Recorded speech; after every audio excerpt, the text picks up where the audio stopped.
All right, welcome everyone. This is another episode of RCW. I apologize for messing up that intro there. I was trying to figure out what was going on there, making sure that it doesn't loop again. But we have our first match, as you can see here. Luna Outlaw and Whitney White teaming up to take on Ariel and Amaya Blackwell for our first match here on the show. Normally I start on the break screen, but I thought we'd just jump right into it. Also, there's a couple of things that I want to go over before we get into the show just real quick.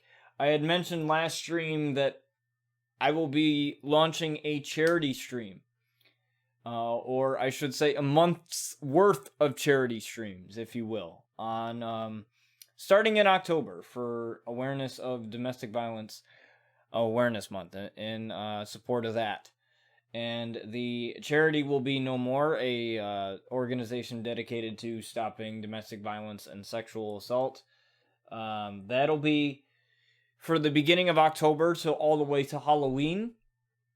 So basically what'll happen is on my streaming days, on the days that I do stream, I will be doing charity streams, and normally I stream for about an hour and 30 minutes to 2 hours, usually on any given day.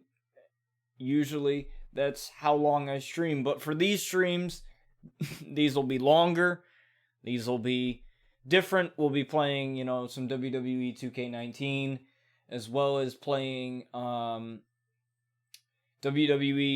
2K Battlegrounds, and just playing a lot of games with friends and viewers, and we'll be just having a lot of fun. There will be a link, there will be a command with a link that'll guide you over to the donation page, and because there is a special donation page for this, it has the goal, and it keeps track of the donations, and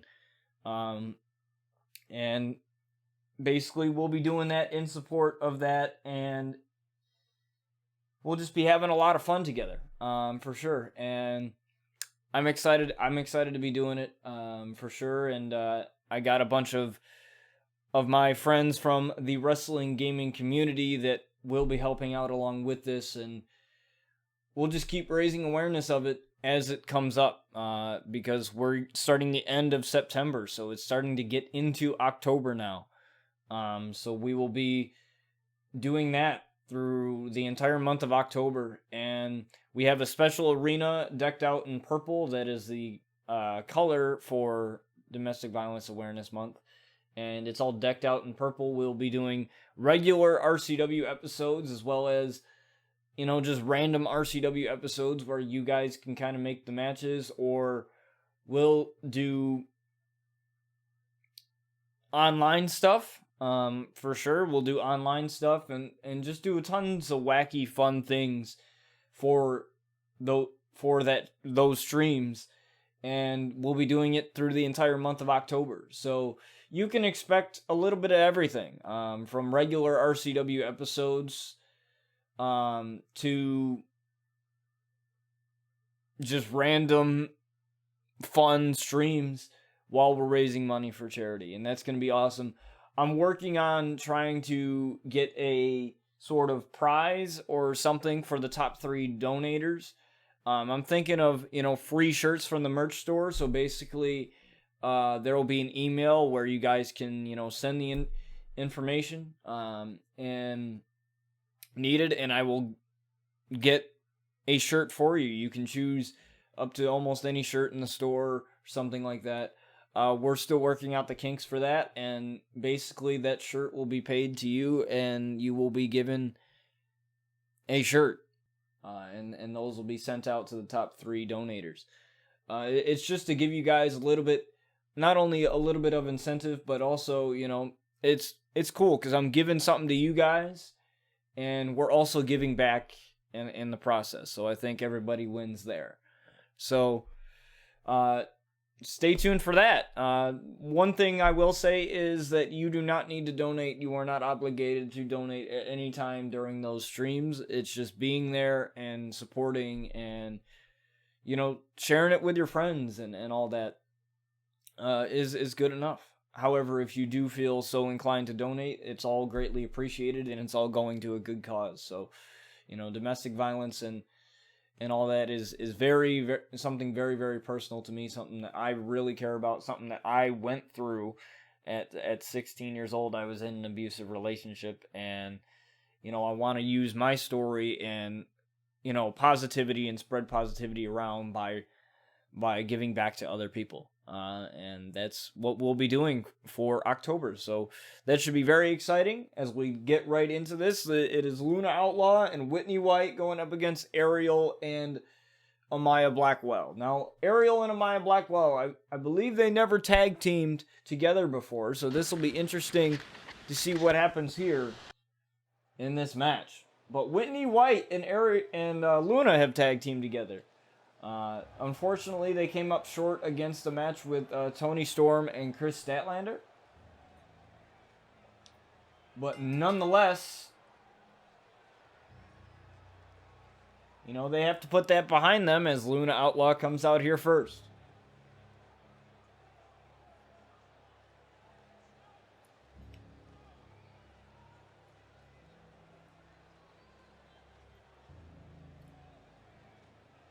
You can also check out my friend Sakate, who is on Twitch. He also streams here over on Trovo sometimes.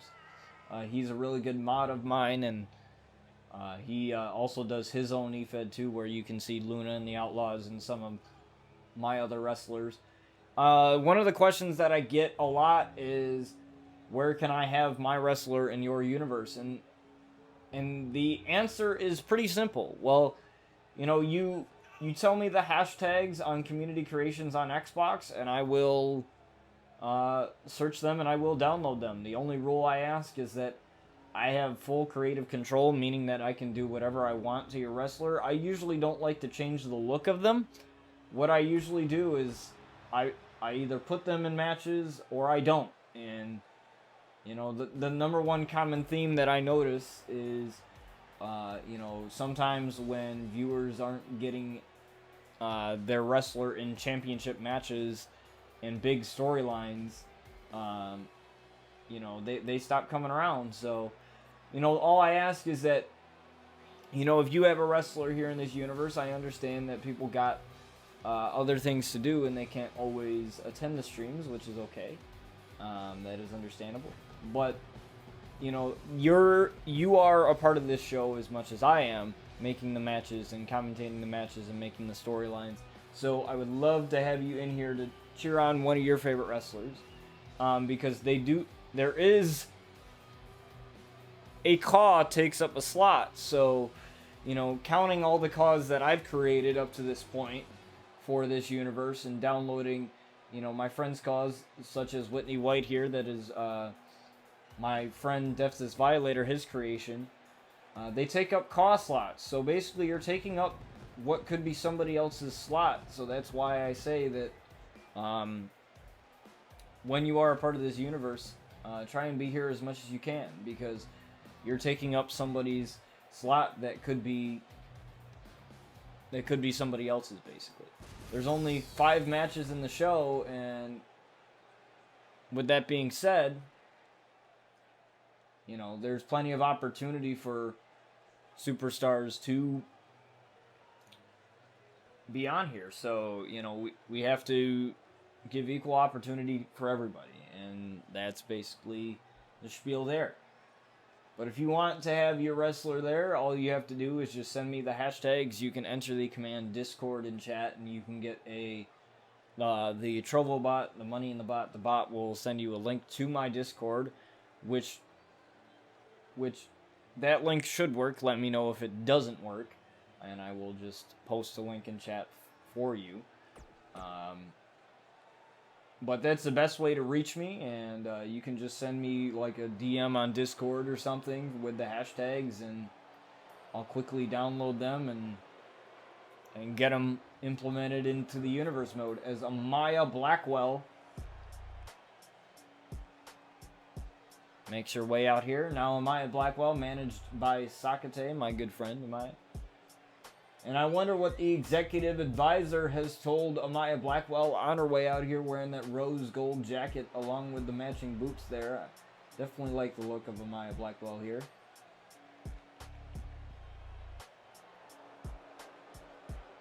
As Amaya Blackwell takes a bow as she's ready to take on Luna Outlaw and Whitney White, along with her partner Ariel. And it appears that Ariel and Luna Outlaw are starting this match. How poetic is that, as these two met for the RCW Women's Championship more than once. And it was Ariel that cashed in on Luna Outlaw in her match against Dakota Kai. Cashed in after Luna Outlaw won that match against Dakota Kai and then hit her with the code blue knee strike and took that title away from her. But then it was Luna who got the title back from Ariel, and now that's where it remains for now, is Luna with a running knee in the corner. Now a couple of stomps to Ariel here. Now, Luna has definitely put this behind her. Her whole thing with Ariel behind her now. Like, I have to feel like she has achieved what she wanted to achieve, and that was get the title back. And now she's looking ahead as Toni Storm looks to be her next opponent for that title. Is Ariel now tagging in Amaya Blackwell, and it appears that Luna's going to tag in Whitney White here. Amaya Blackwell now starting here on Crazy Whitney White.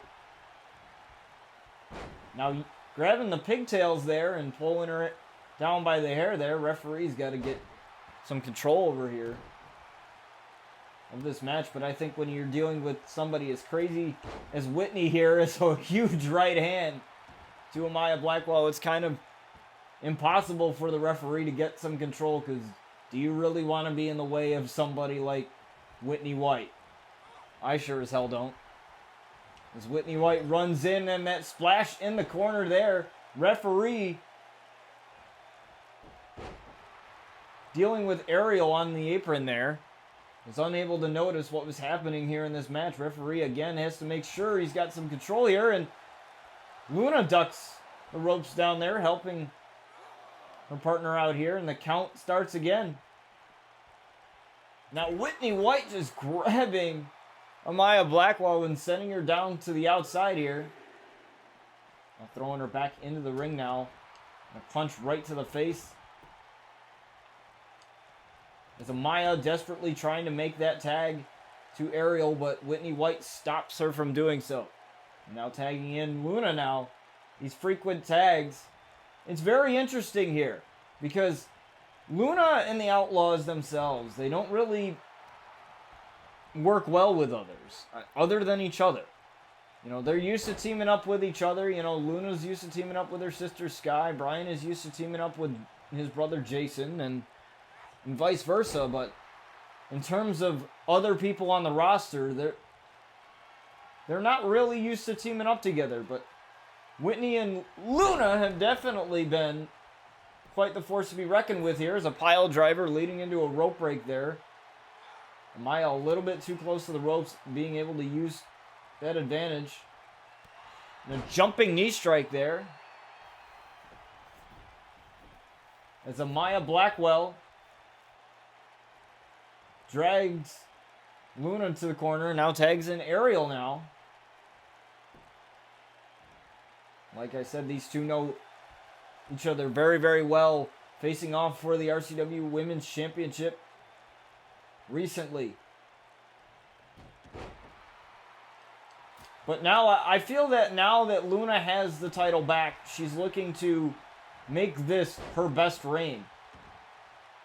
For sure. I believe she is a two or three time RCW Women's Champion since coming here to RCW in Season 3, all the way back in Season 3. As now Ariel got caught with a dawning here.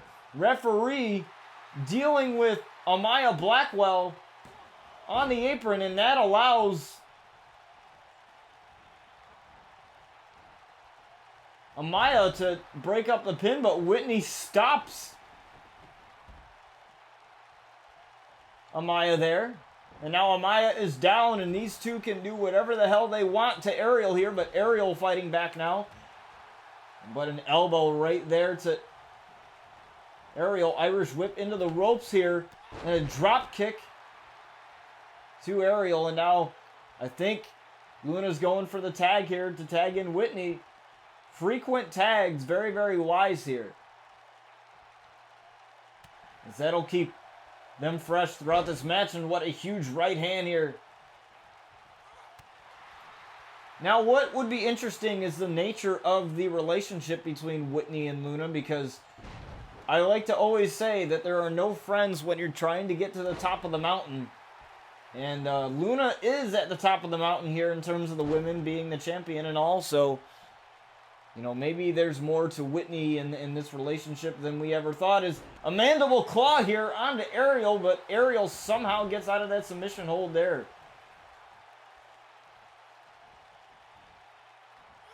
Very quickly now we are seeing just the amount of power that Whitney White and Luna have together as a team. Now Irish whip, and now a back body drop there. And again going for another tag. Referee able to see that. Being very clear here. In this match, drop kick, no. Aerial moved out of the way there. Now Samoan drop there. It's a vintage Outlaw move there. Every Outlaw has a Samoan drop as part of their moveset. Every Outlaw has their own way of style, own way of wrestling style, but they're also very similar because they all trained together at one point. It was their cousin Jack who was the latest to come to professional wrestling. As Amaya tosses out Luna here onto the outside. Now is on the top rope here. Calling her to her feet here. Possibly looking to do something dangerous here. As Amaya launches herself. Missing the drop kick there. However, she might have caught Luna a little bit. I don't know how much she got of that. But it seemed that Luna was a little bit dazed there. I can't tell if it was just from hitting the concrete on the outside, or maybe Amaya really did get a portion of that drop kick there. Under RCW rules, we have a count out of 20 for all of our matches where countouts do apply. That was a new rule that was implemented. Basically so that we have just some really good matches. And, you know, matches that end in countouts, they're never really too fun. So, as Luna resets the count here. Very wise here is now Luna going for the blackout here on the outside onto Amaya Blackwell as that knee connects there. And now going after Aerial now. Dropping Aerial from the apron. And now going right back to the legal woman here, Amaya Blackwell. And now just throwing her face first into the ring post. And now forcing the face again into the ring post here. Now Aerial Aerial though with a DDT coming back here. Helping out her partner.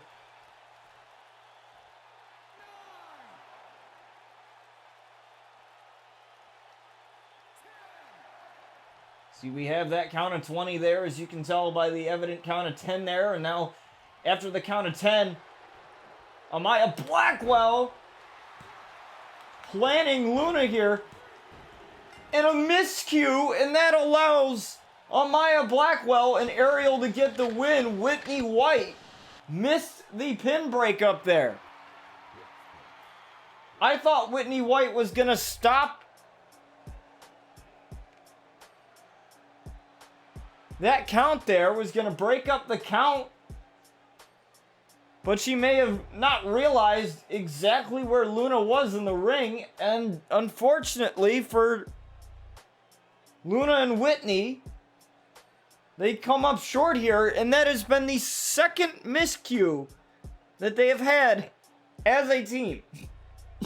It seemed like they were very cohesive, you know, getting together.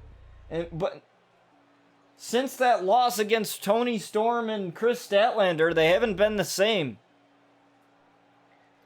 And it makes me wonder just how long is Luna going to have Whitney White under her wing. As we move on to this next match, folks, as we go over to the break screen.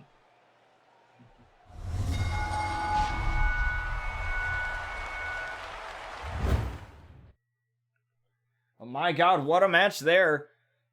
Another miscue between Luna and Whitney White. It's definitely not good for them. As we have a really stacked card for you guys tonight, as we have Jon Moxley and Aleister Black going at it in an Extreme Rules match. It is only the second match of our 5-match show, and we are already getting extreme here with Jon Moxley and Aleister Black in this Extreme Rules match. Now, this match, like any other Jon Moxley match, is going to be brutal. It's going to be violent. As the innovator of violence,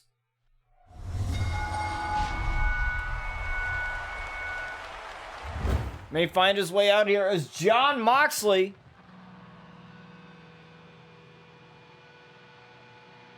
is coming out here first, and he's coming out through the crowd.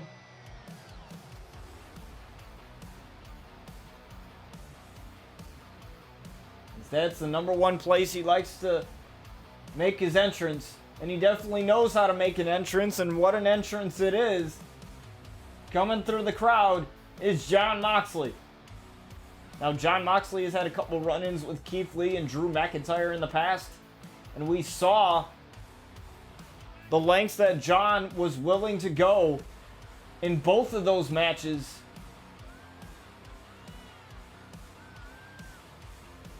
It seems that Jon has just a hankering for these matches. He loves anything where he can just bend the rules a little bit.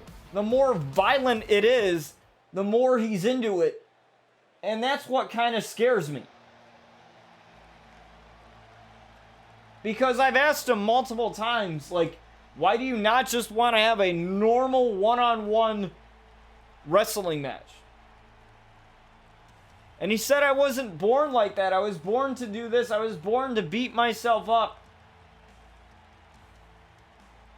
You know, and I love brutalizing my opponents. And what better way to do that than to have matches where stipulations, where the rules don't matter, where weapons can be utilized.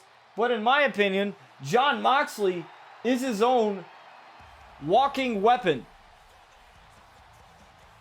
As his opponent, Aleister Black, comes out here. Now, Aleister Black, you know, he's had plenty of opportunities here. An RCW Carnage Championship opportunity.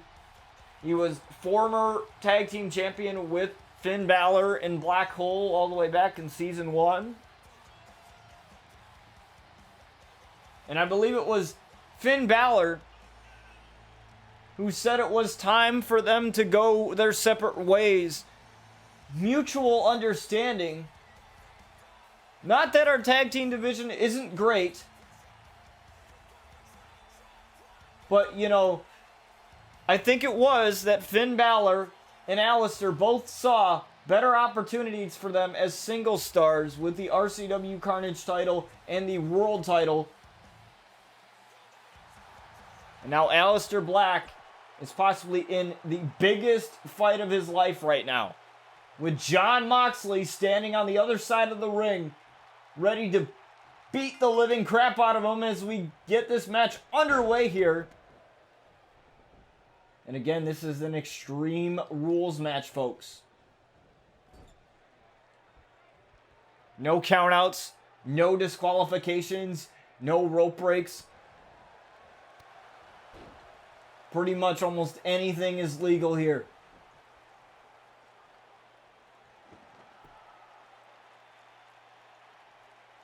As Moxley looking for a weapon as he grabs a kendo stick here.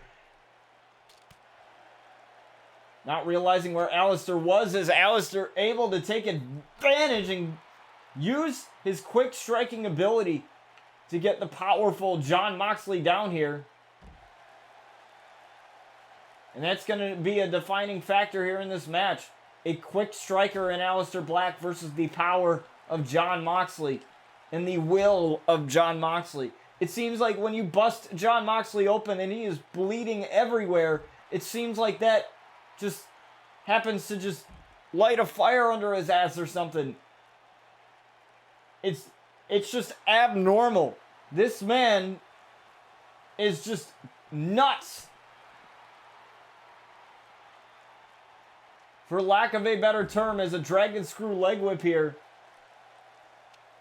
on Aleister Black, and now grabbing the kendo stick, but no, Aleister using the bamboo against Jon Moxley, and now again turning the tables, and now Aleister is under fire now.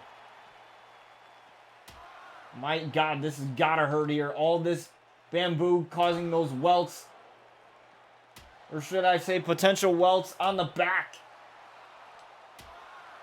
of Aleister. And now Mox going back into the ring now. Now going to the other side. Looking to go to the other side now. As Moxley looks. And he gets another kendo stick. From the outside here.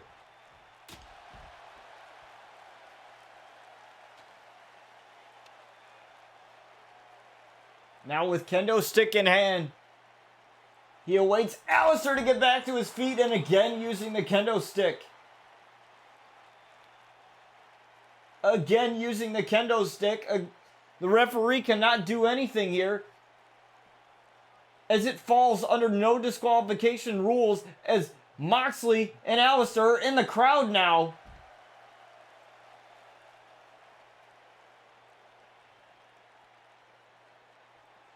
As Mox now is telling Aleister to come in after him. And a knee right to the midsection, taking the air out of Aleister Black.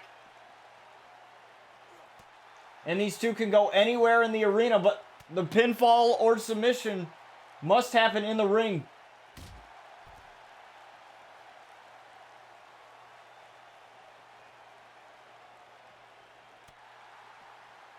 As it has been mostly all Jon Moxley throughout this match.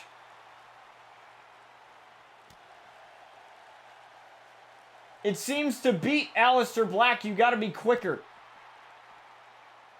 You gotta be quicker than someone like Aleister Black, and it's not an easy thing to do here. As Moxley is finding out now, is Aleister starting to land a few strikes.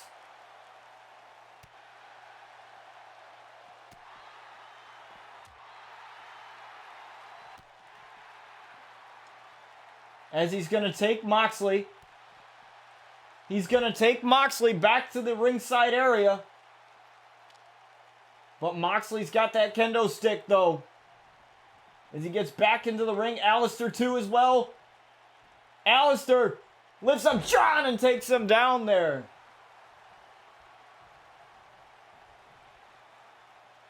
Only a kendo stick has been utilized.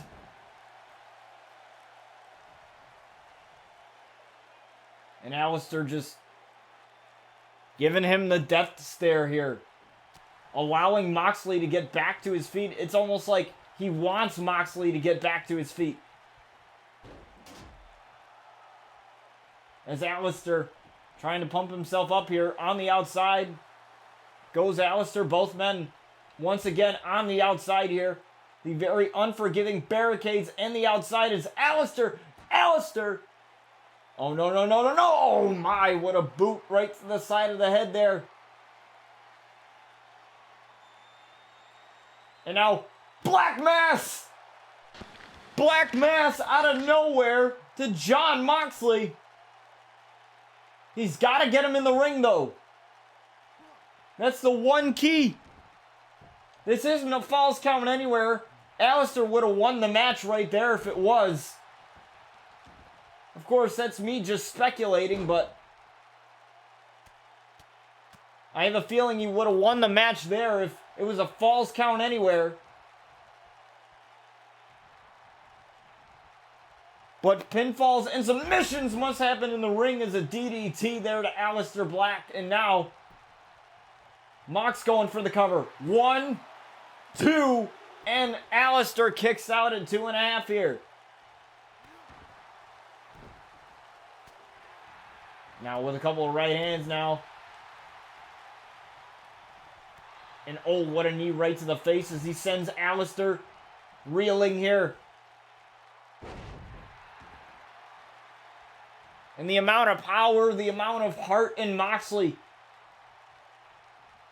You are literally going to have to kill this man to get him to stay down. He's going to have to be like practically unconscious. As Moxley with the air raid siren there. On to Aleister Black.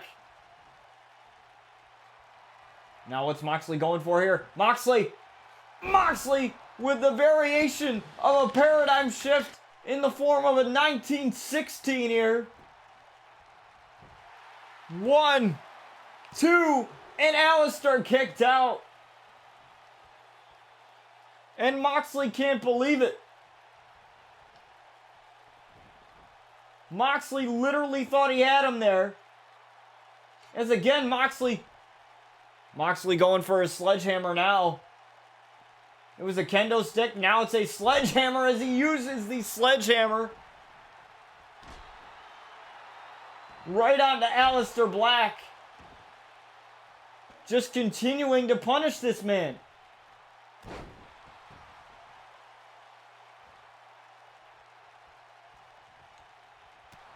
And I thought Aleister had more fight in him. Oh, but he does. May have spoke too soon there.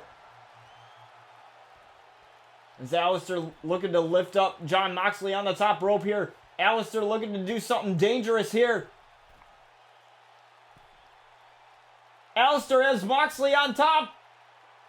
And now a superplex. A superplex from the top. Sends Moxley down to the canvas. Aleister tried for the roundhouse, but it fled into a DDT and then busted him wide open.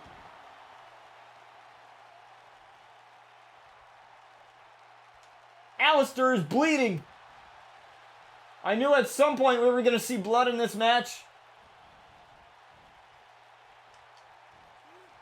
But let's be honest, would it be blood without? Would it be a Jon Moxley match without some blood? I don't think so.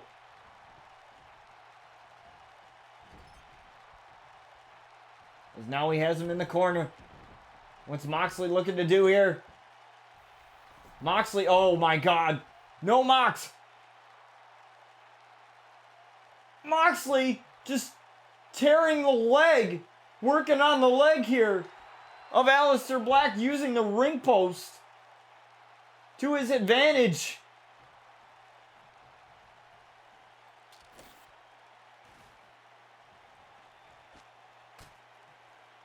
And now Moxley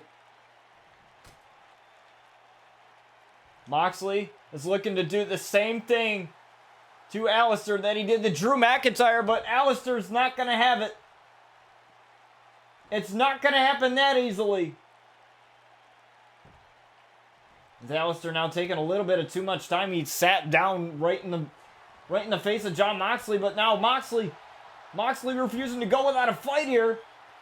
Kick to the midsection, and now Aleister's coming back. Aleister with a kick to the back of the leg there.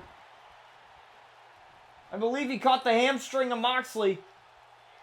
And now a roundhouse kick onto Moxley. What a roundhouse kick onto Moxley, and now an elbow. Just constantly going after Moxley with those strikes. Very wise there. And now Moxley, my God, again. Moxley able to send Aleister down. 1, 2, and Aleister kicked out again. My God, Aleister proving his worth here against Moxley. This reminds me of the Drew McIntyre match and the Keith Lee match. They all had Moxley in it. And mind you, this is only the second match of the night, folks. This is not main event, but it might as well be main event quality. Is Aleister Black looking for Black Mass? He's got Black Mass! He's got Black Mass! 1, 2, to get the win over Moxley, and he kicked out. He kicked out at 2.5. And just for good measure, he's going to cover him again, but a kick out. And I think that was a little bit of frustration coming out there. That had to be. Just a little bit of frustration coming out of Aleister Black there. And now Aleister ascending to the top. Aleister looking for the double foot stomp. Moxley, though, able to get out of the way. A couple elbows now. But a clothesline sends Aleister down. And now Aleister, he may have just pissed Moxley off. And that's never good for Moxley. Is now Moxley with a bulldog there. As he props up Aleister Black. And he's trying to pump up the crowd here. As he stare down Aleister Black. And now Aleister's got to come out. There's no count out, forcing him to get back in the ring.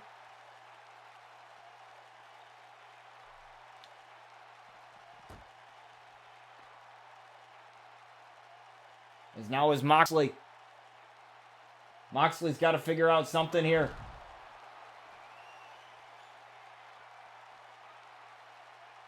He's got to figure out what he has to do to get Aleister to stay down for that 3 count. And oh no.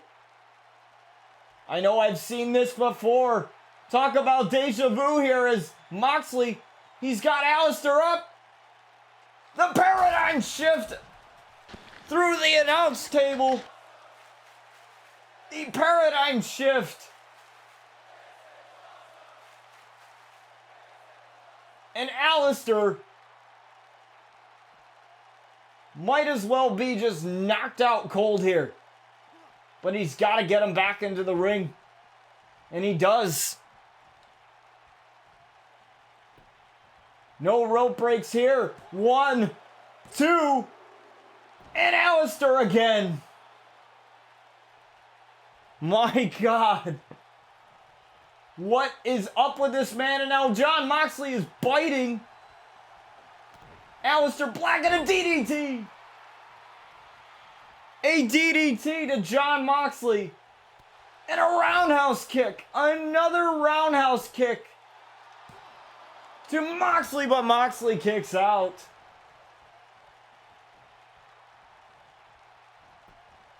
Now a little bit of a frustration cover here perhaps, and now Moxley again kicks out. But you have to wonder how much energy are they exhausting here? Are both of these men exhausting? Oh my. Black Mass! Oh my God, what if Aleister does the unthinkable here? And Aleister has beaten Moxley! Just like that, Aleister has beaten Moxley. And my God, I think we just witnessed the shock of this whole entire show here. Through all 8 seasons, I have never seen anything like this before, as Aleister Black, with the blood running down his face into his eyes, able to beat Moxley. And my God, if that wasn't a main event caliber match, I don't know what is here. But that wasn't our main event. We still have more to go. Let's move on to our next match, folks, as we go over to the break screen again.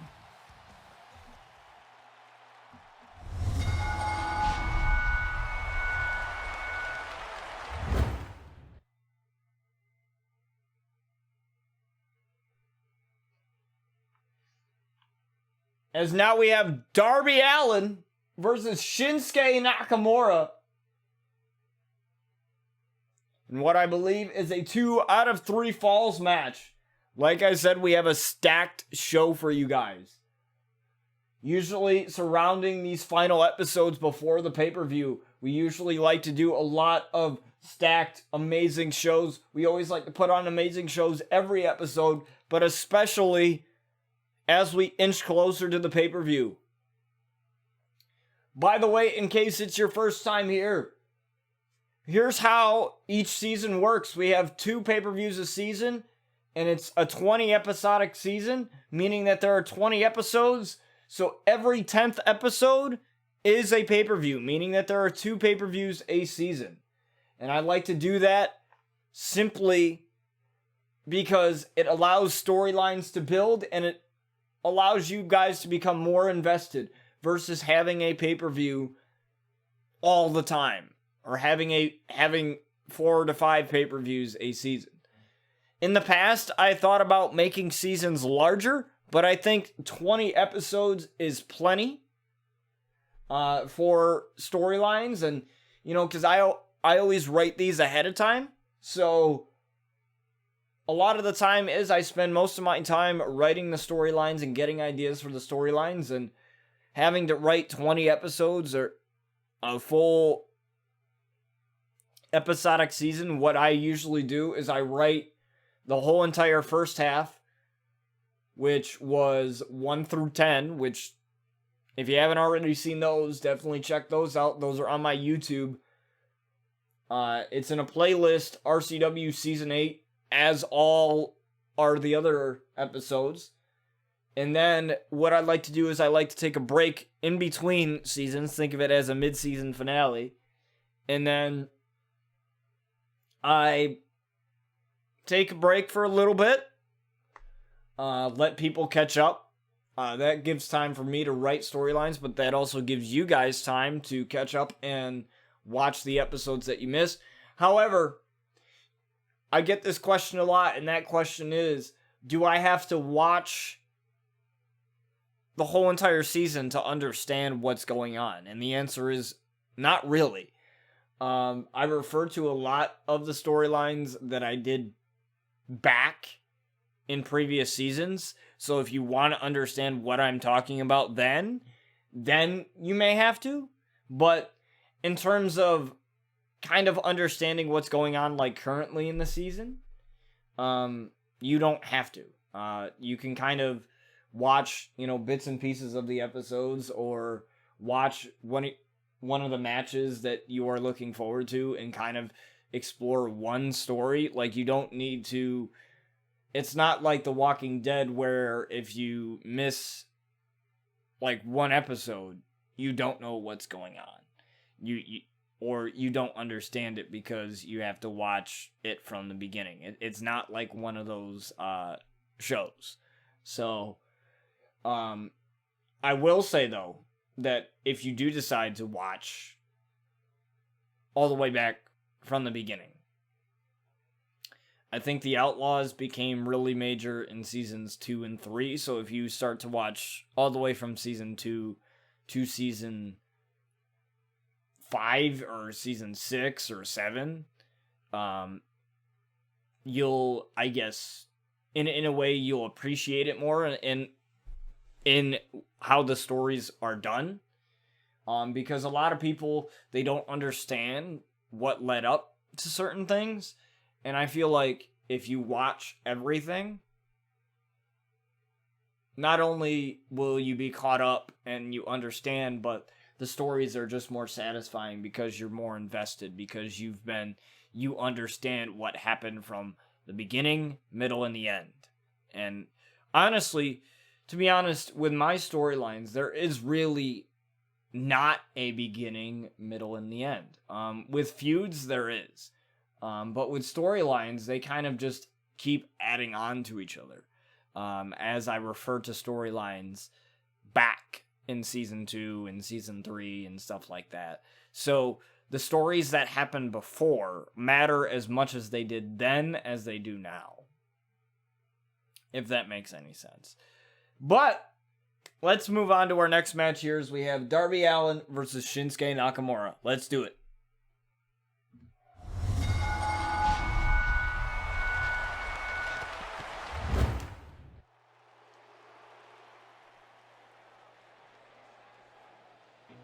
As we have Darby Allin here, the RCW Carnage champion, coming out here first.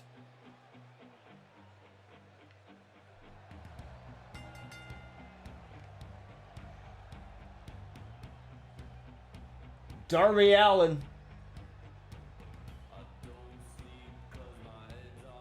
is perhaps in the best portion of his career here as RCW Carnage champion here in RCW. You know, he is, after a successful title defense against Chris Danger at RCW Freefall, he looks to continue his reign when he defends it at RCW Ascend. At all my pay-per-views, all titles are defended. However, the champions can choose if they want to defend their titles on a regular episode. I don't know who would, but some of them do.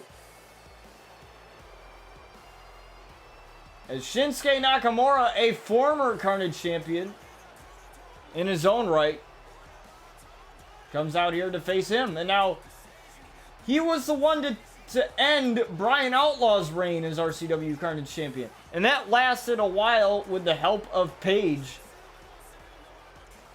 who brought him to RCW. And that lasted a while. And that was when Brian Outlaw brought his alter ego, the Warden, out.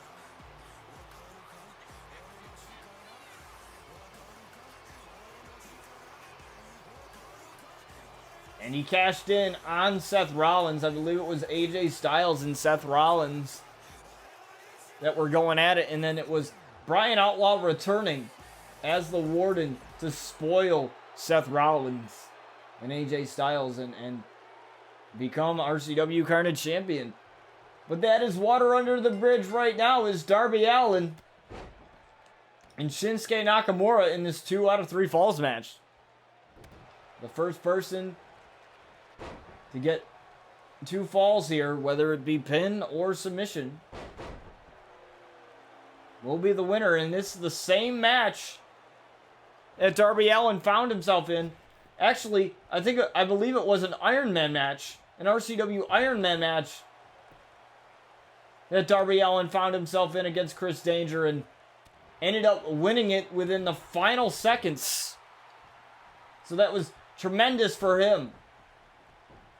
Is now Darby Allin looking to throw caution to the wind already as he takes down Shinsuke Nakamura. And that is just a taste of what Darby Allin is capable of here. As Darby Allin is absolutely ridiculous. The amount of punishment he is willing to put himself through just so that he can retain his title or simply just win a match is insane.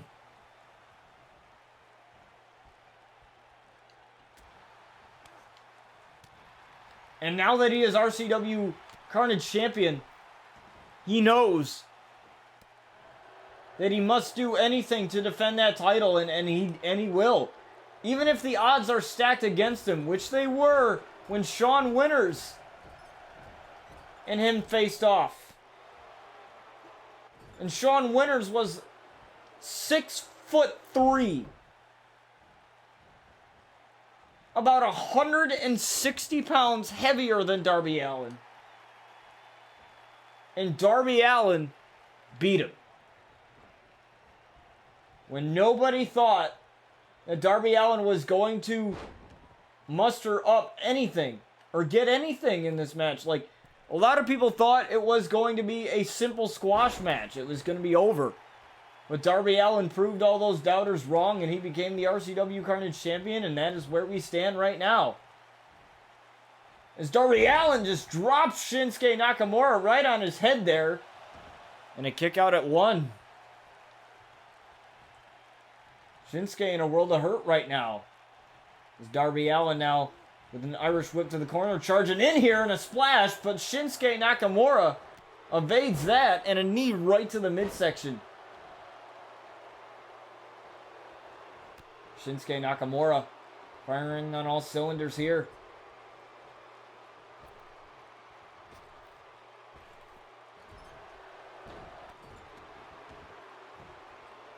Shinsuke Nakamura looking to get the first fall here in this match here. And a kick out. It's not going to be that easy as Darby Allin, though. Darby Allin coming back here.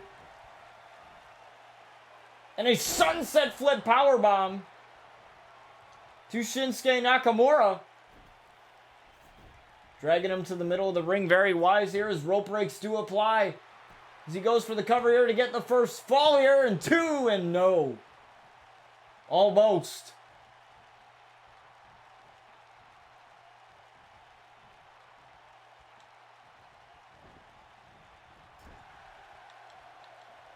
Now Darby Allin. He's got Shinsuke right where he wants him here. And wow, what agility here. What agility from Darby Allin.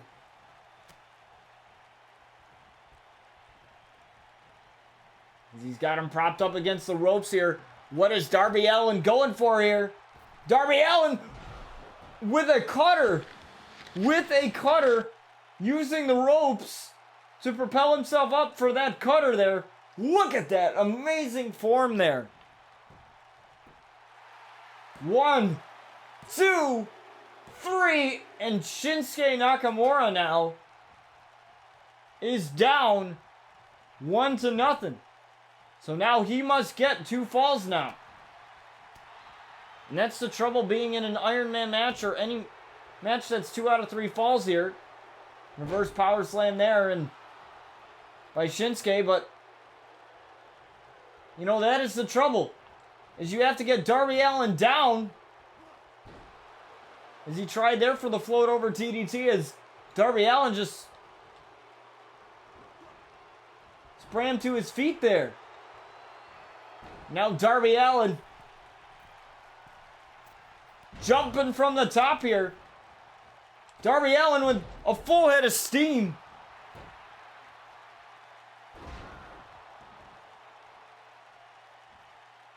And like I mentioned, the trouble is when you're down 1 fall to nothing, then you have to get both falls, and Shinsuke had to kick out at 2 there. Otherwise, it would have been all she wrote.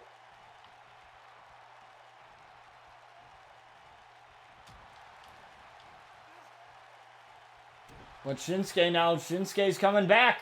Shinsuke with a Kinshasa knee strike here. 1, 2, 3, and now just like that, Shinsuke tied it up.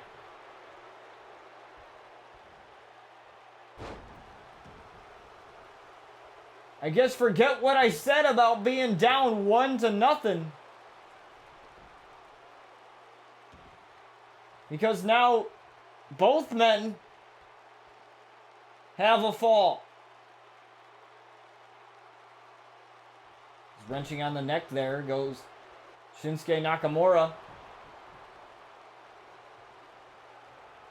By the way, if you miss any of this stream, it'll be in VOD form for you guys to watch here on my Trovo channel. It'll also be edited and placed on my YouTube channel too as well for you guys to enjoy. As soon as I edit the previous episode, I'll spend some time this weekend and I will edit both episodes and get those out to you guys ASAP. As now Shinsuke's looking to submit Darby Allin here. Playing Ring Around the Rosie here.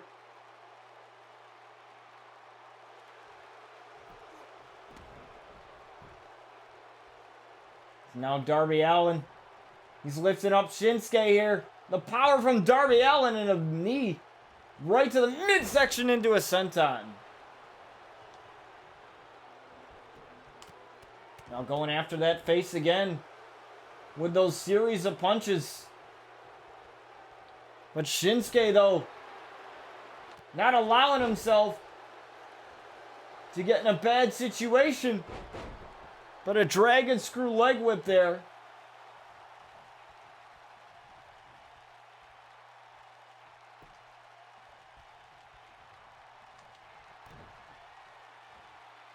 From Shinsuke into a sunset flip powerbomb.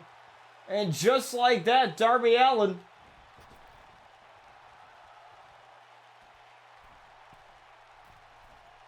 he's got this all underway here. Now Darby Allin with the senton from the top. 1, 2, 3, and Darby Allin gets the victory here over Shinsuke Nakamura.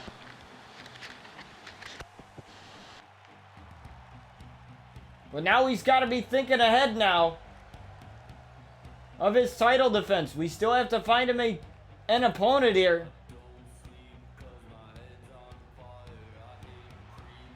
And I wonder who it will be.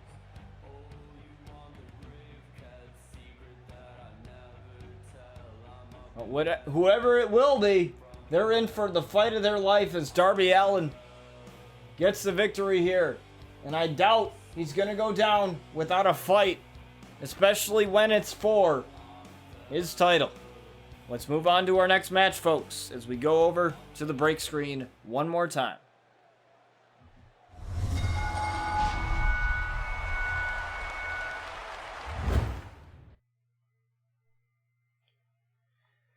Now, our next match here is a Hell in a Cell match. And like I said, we've had a stacked show for you guys, and rightfully so.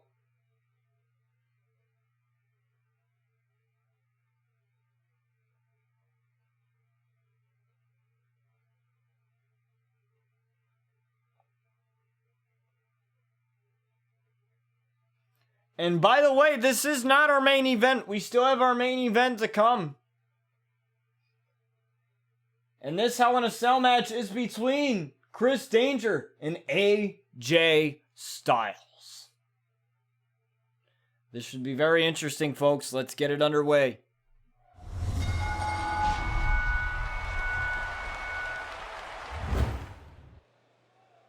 There's that cellular structure.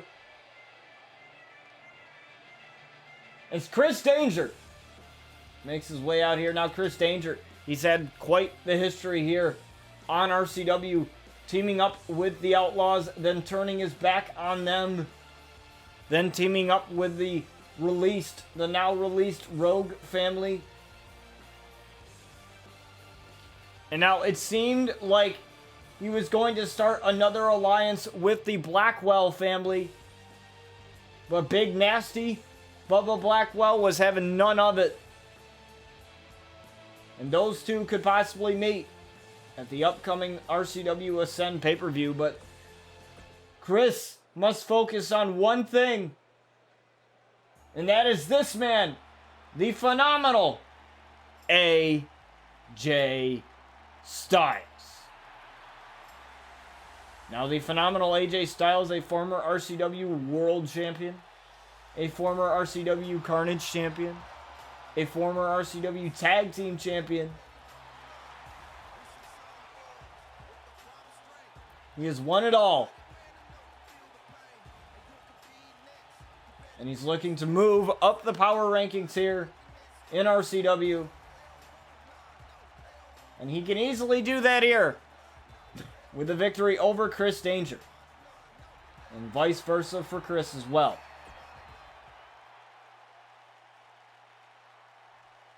As the cell structure comes down.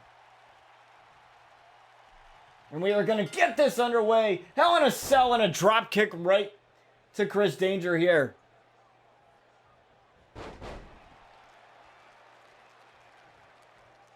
Oh, but now this is going to be scary here. Chris and AJ Styles. Hell in a Cell. Like I said, this might as well be a pay-per-view quality show because, you know, we've never seen a stack card like this before. here on RCW, at least on the regular everyday episodes. This is more like a pay-per-view card as a side Russian leg sweep here to AJ Styles.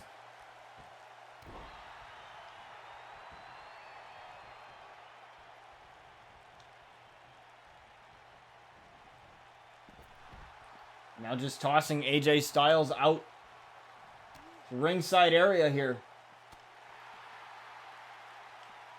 And a super kick right to the back of the neck there. Oh, trying for another one, but right to the face this time. Both men reversing each other there.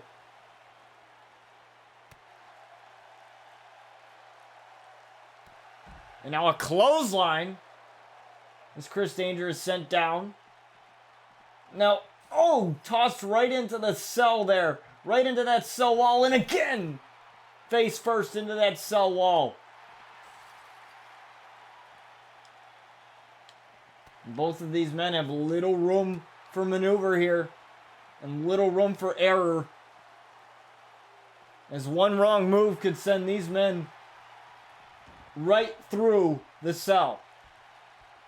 As now AJ looking to get the submission here on Chris Danger early on in this matchup, but Chris able to get out of it. Rolling Sabat kick there as AJ up against the ropes here. Couple of punches straight to the back. As AJ Styles now, a super kick right to the face of AJ Styles.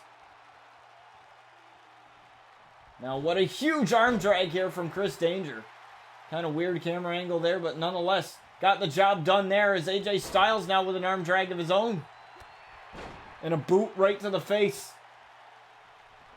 And now AJ Styles getting himself fired up here as Chris lays in the corner. Now, wow, what a knee, what disrespect here. And I'm used to seeing that from Chris Danger. But from this side of AJ, we're seeing a whole new side here. As now Chris looking for the sweet chin music. Looking to tune up a band here. Sweet chin music on AJ Styles. 1, 2, and AJ kicked out.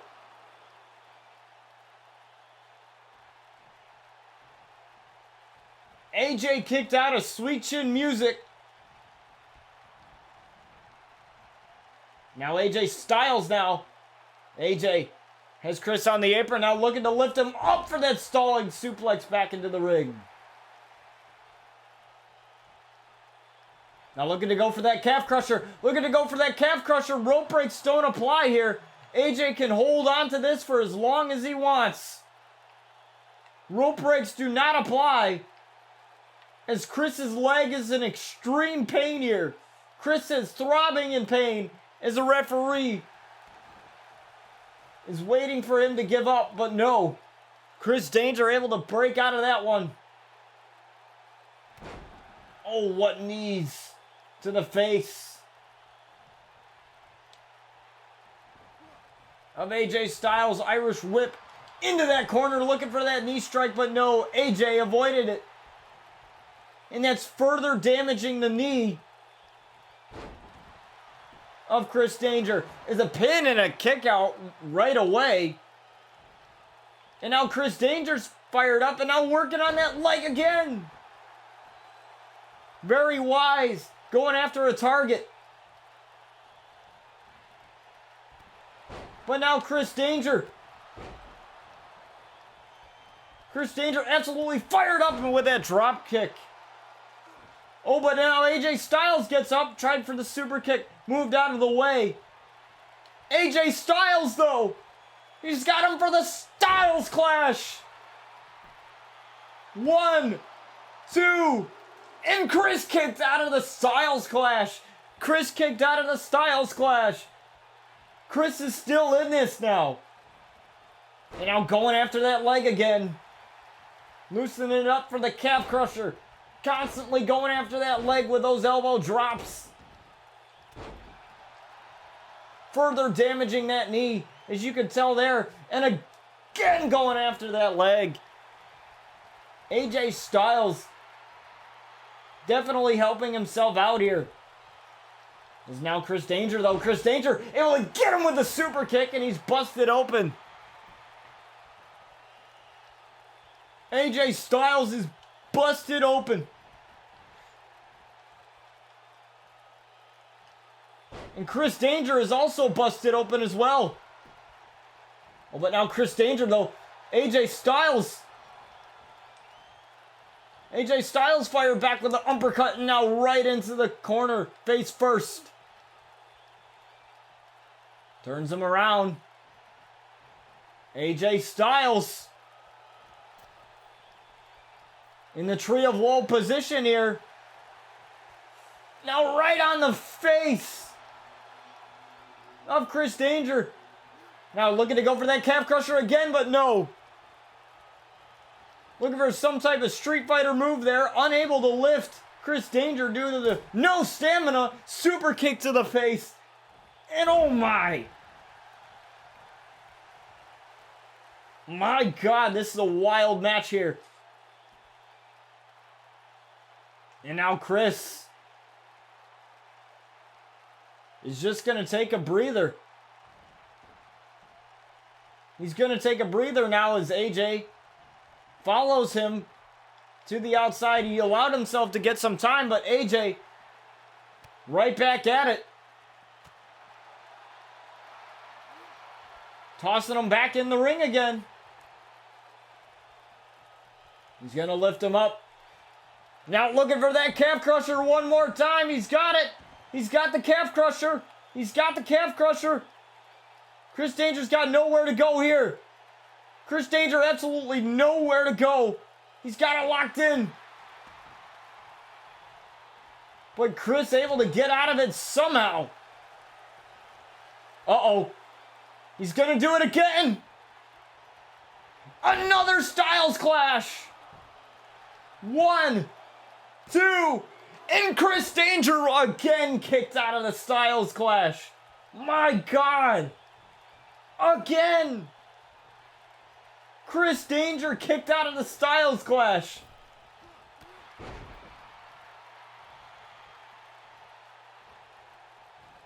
This is insane, folks.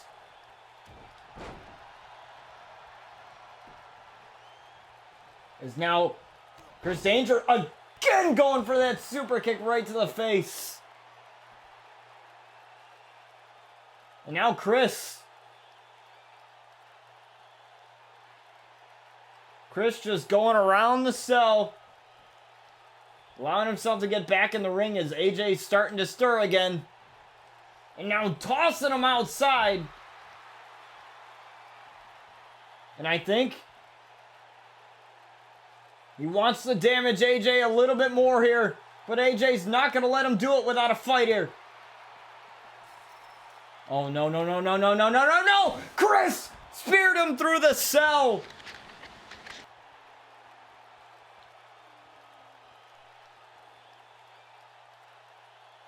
Chris speared him through the cell. And now these two are not confined by the structure anymore.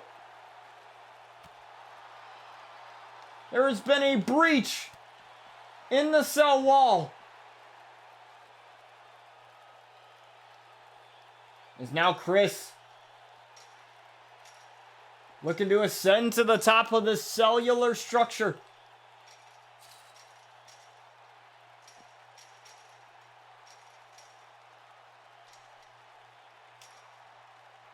And he wants AJ to meet him up there, and AJ is going to oblige.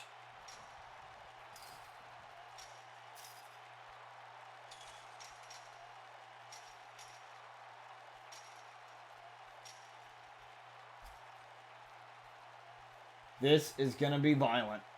This is going to be insane as a code breaker. Right to the face of AJ Styles, wasting little time. And what a striking combination. Oh, tried for another super kick, but no. And AJ. My God. This is just insane right now. Now looking for another super kick. My God. No, no, no, no, no, no, no, no, no. The final calling from Chris Danger. I haven't seen that move in ages. But AJ Styles refusing to give up here. As AJ is just looking at Danger's motionless body, and now Chris Danger's starting to stir here. Oh, what a spinning back fist from AJ, but a kick to the midsection. Another kick to the midsection. And now Chris Danger again.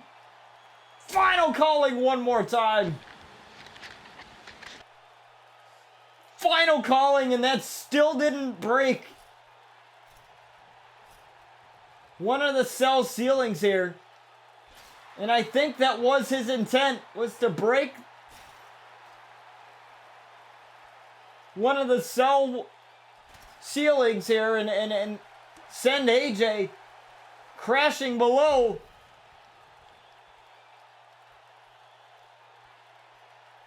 AJ Styles looking to get down.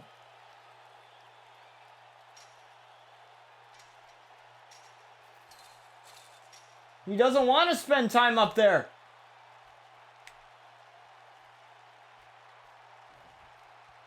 And AJ is back in the ring now.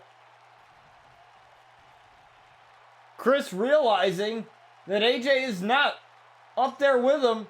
He's going to go down to get back inside. And now these two again meeting up back inside the cell. Trying to grab AJ Styles. It's not going to work for him there. As Chris and AJ are back in the ring finally.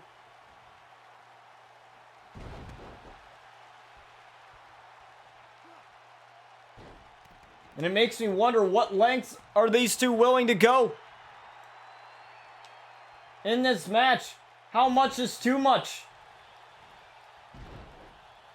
And AJ totally missing that flying forearm there. Not to be confused with the phenomenal forearm, but nonetheless. Now I think it's Chris now going after the knee. Now further punching that face of AJ Styles here. Looking for another super kick here. Another super kick.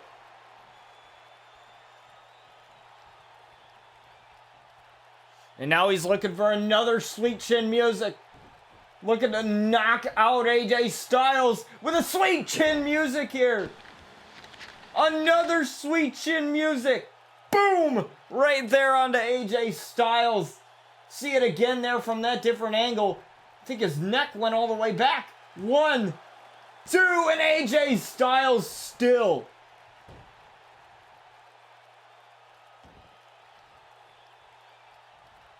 My God.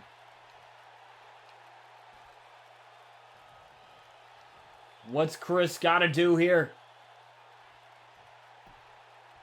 Chris is looking to do something. He's got to do something here because he can't just... Oh, no, no, no, no. Don't tell me he's going up top again. No, no, no. Going up top again. Both of these men now. Might as well be a mountain climbing contest here. Climbing to the summit. Can you imagine if these two went ahead for one of the championships here in RCW? Oh my God! I thought it was going to be a Styles Clash, but it's a power bomb. I really thought it was going to be a Styles Clash there. But luckily for Chris, it wasn't. Because that would have been possibly, maybe, even the end of his career. Oh, no, no, no! Oh, my God! Chris just slipped. Chris may have slipped. I don't even think the momentum drove Chris off the cell. I think he just may have slipped trying to go for whatever that was, and that costed him. But still, these men are standing. And Chris is not willing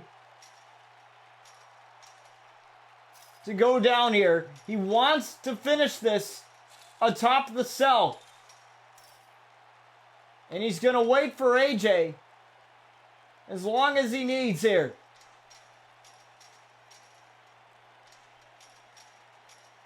AJ is not having it.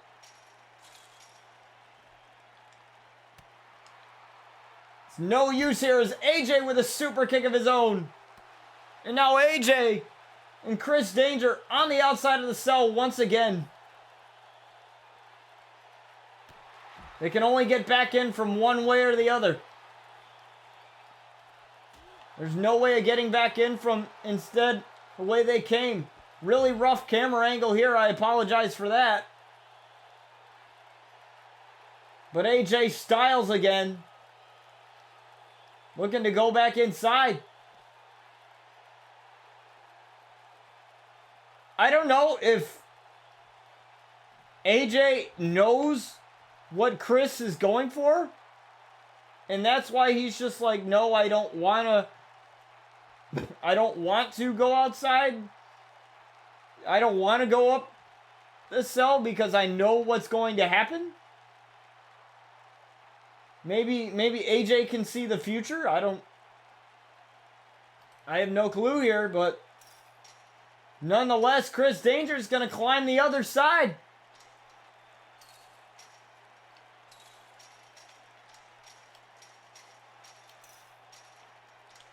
Chris Danger is going to climb the other side here and wait for AJ.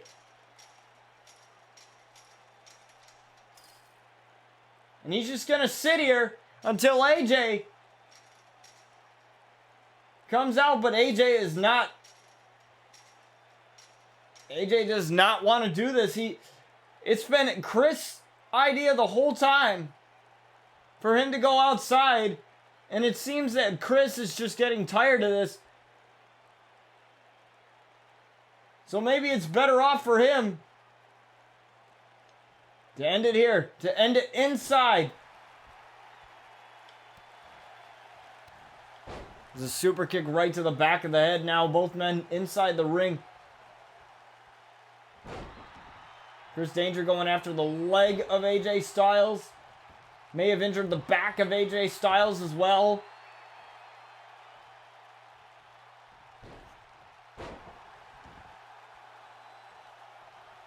The amount of carnage in this match is just uncanny right now. It's another super kick. If the sweet chin music didn't work, maybe this will. A taste of danger on AJ Styles. 1, 2, 3, and Chris Danger finally able to get the victory over AJ Styles. Just like that.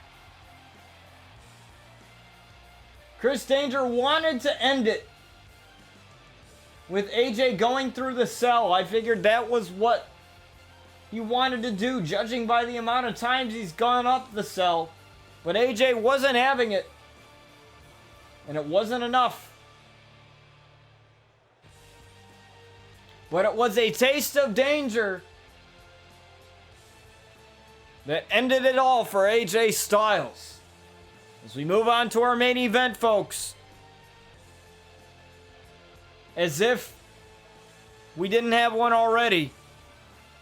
That was a main event caliber match, but we will move on to our final match, our main event of the afternoon here. Here we go.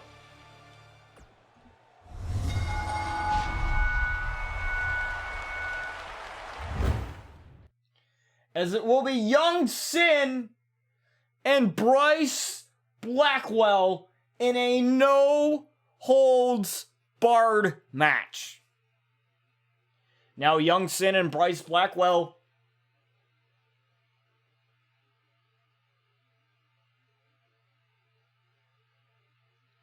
have had their differences.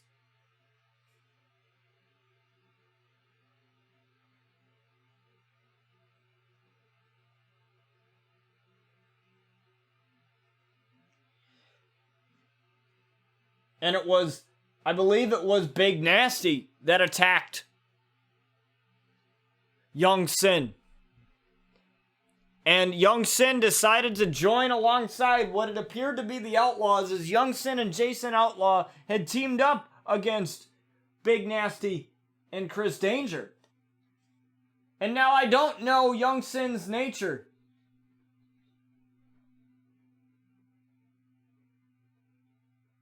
With the Outlaws, but I do know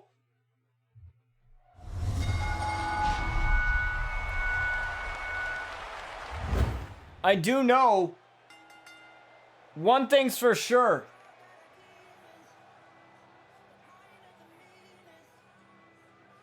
Young Sin is a guy that you can't mess with.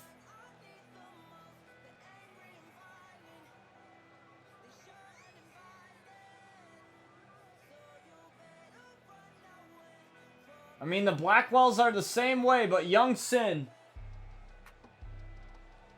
there's so much heart in this guy, and he doesn't stand for other people's BS.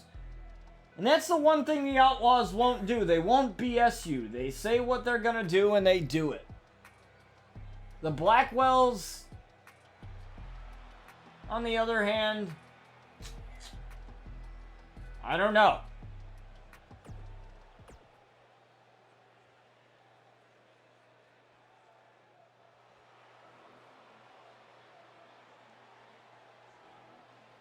As Bryce makes his way out here with them shades on. Bryce Blackwell making a slow walk to the ring, and now Bryce Blackwell. I don't know what started this rivalry, if you can even call it that. Because, you know, to quote Aleister Black, picking a fight with the Outlaw family is something that people don't do. Same goes for the Blackwells. Picking a fight with the Blackwell family, like just straight on, with no reasoning behind it. Or just wanting to pick a fight with somebody like the Blackwell family or the Outlaws is just downright stupid. And to me, I feel like the Blackwells started this war. Like, I am a non-biased commentator here, but I'm just saying, I feel like the Blackwells started this war because they started attacking, you know, the Blackwells have attacked Young Sin a couple times. And the Outlaws can't stand that. They were the ones that got Young Sin here to RCW. They even allowed the Blackwells to come here. You know, despite their differences in the EWL and the Epic Wrestling League, they allowed the Blackwells to come here to their turf, to RCW. And you know, that's very admirable to the Outlaws, because if we're all looking at this, like, the Outlaws, you know, it's really hard to get them to really change their minds. Once their minds are set on something, it is very difficult to get them to change their minds. And you know, they were very adamant for not allowing the Outlaws, or the Blackwells, excuse me, to wreak havoc here in RCW. Because they knew in their mind that, you know, being a part of the EWL, being under these contracts where they could work for other companies, other independent wrestling companies, they knew that the Blackwells caused havoc. They knew that the Blackwells were willing to just be downright awful. And I don't know what the advisor told them in their response to RCW contracts, because if it weren't for the Outlaws, the Blackwells wouldn't be here. If it weren't for the Outlaws, Young Sin wouldn't be here on the roster. You know, like I said, they were willing to let bygones be bygones here. Like, water under the bridge. Whatever happened in EWL is what happened in EWL.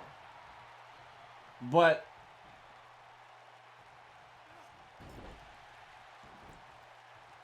you know, as soon as you come to our turf, you play by our rules, you know.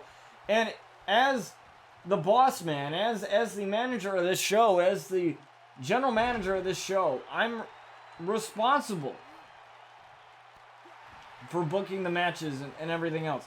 But, you know, I trust in the Outlaws to, you know, maintain order, because they were the ones that made this show what it is. And so I entrusted them to do whatever it is they need to do as a springboard uppercut here. I entrusted them to maintain law and order, if you will, as the head's in bed here from Young Sin to Bryce Blackwell, now into the cover here. 1, 2, and Bryce kicks out. But I entrusted them to maintain order.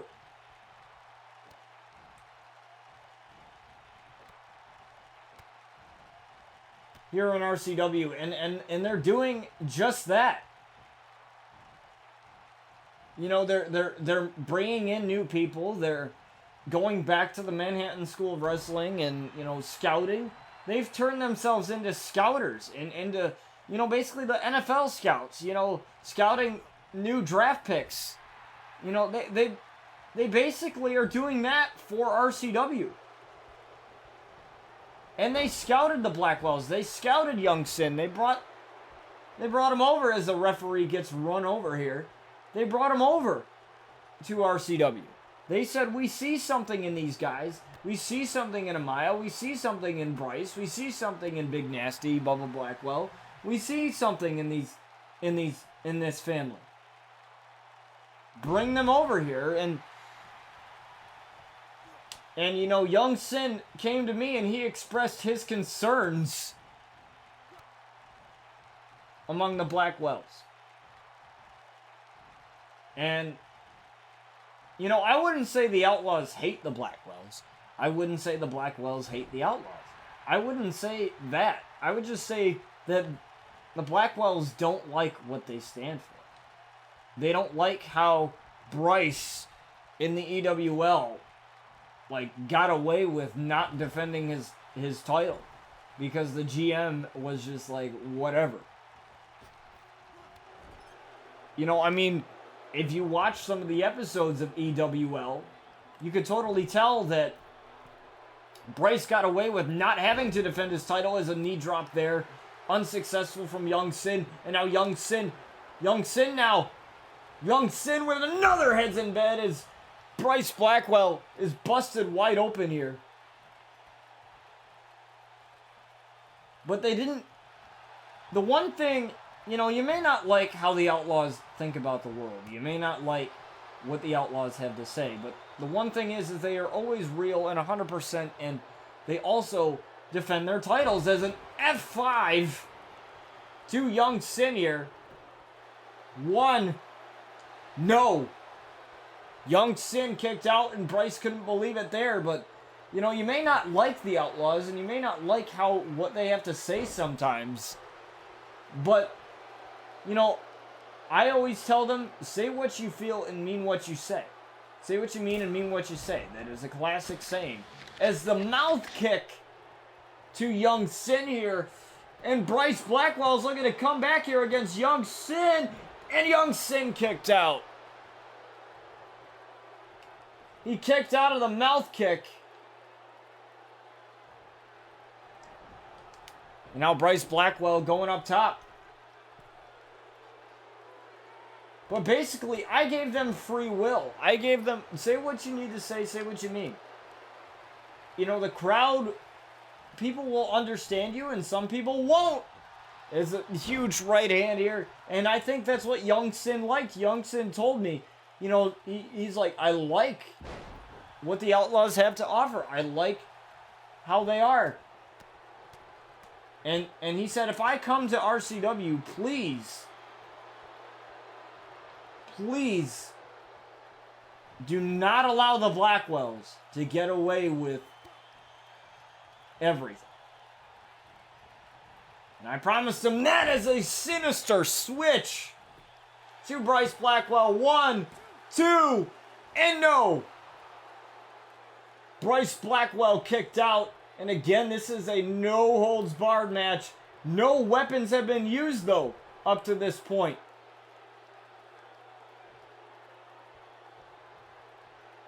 None. It has all been one-on-one. Mano-y-mano here, but Young Sin bringing that chair, the weapon of choice.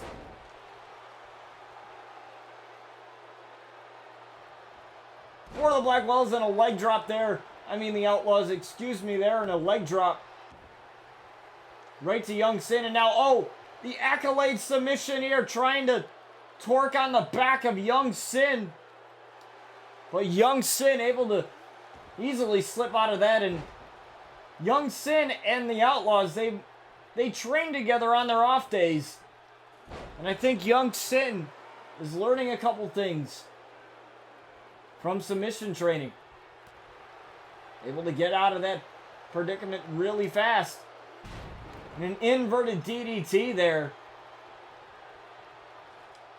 And now using the chair on Bryce Blackwell, just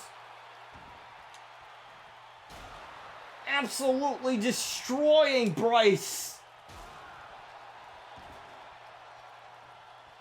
If he's gonna get a match for the pay-per-view, he might be injured here as a head's in bed.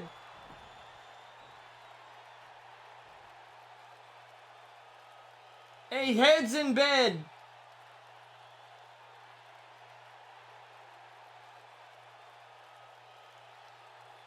On Bryce Blackwell. And as you can see, the blood of that chair, and now, oh! Oh my, what an STO.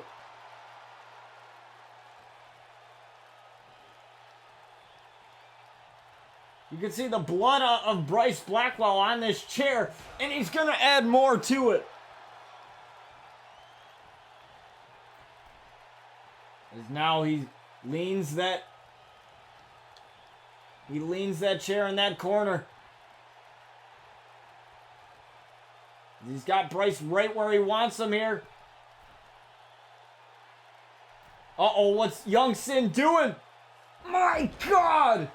Bryce Blackwell is getting destroyed by Young Sin here. As he's throwing him to the outside, no holds barred. My God, no, Young Sin.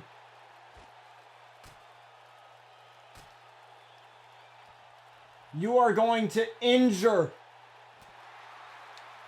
Bryce Blackwell here.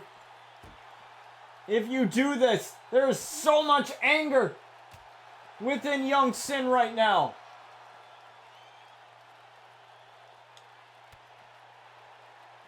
Oh, he's gonna look for another one. Another sinister switch. But this time it's on the outside. But he's not done.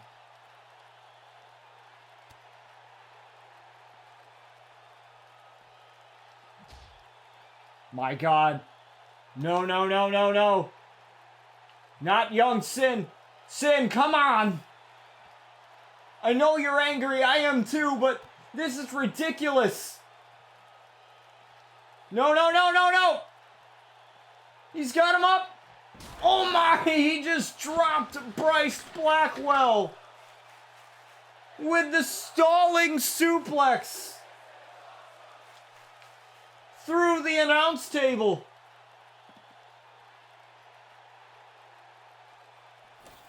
And Bryce may be concussed.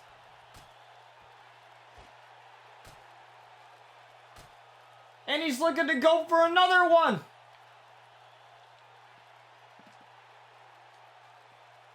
Oh, but Bryce somehow is coherent enough to break out of it.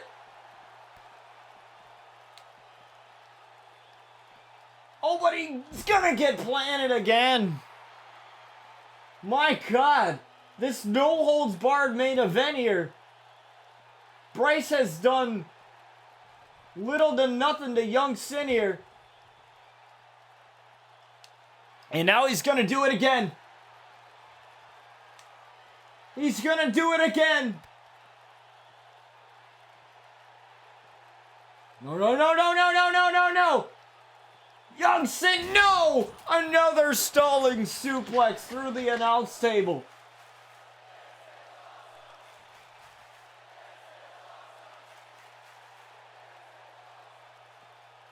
My God. He's got to be injured now, and another head's in bed. Heads in beds. And I think Bryce is going to do more than just go night-night. I think he's just unconscious. Referee's going to have to stop this.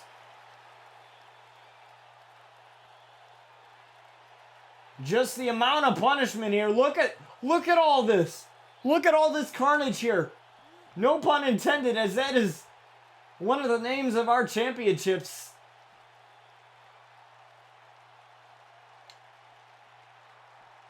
Oh! I don't know how Bryce is moving. I have no freaking clue right now. But Bryce is somehow still moving. Oh, spoke too soon. Spoke too soon here. Bryce is dizzy. He's dazed. Another sinister switch.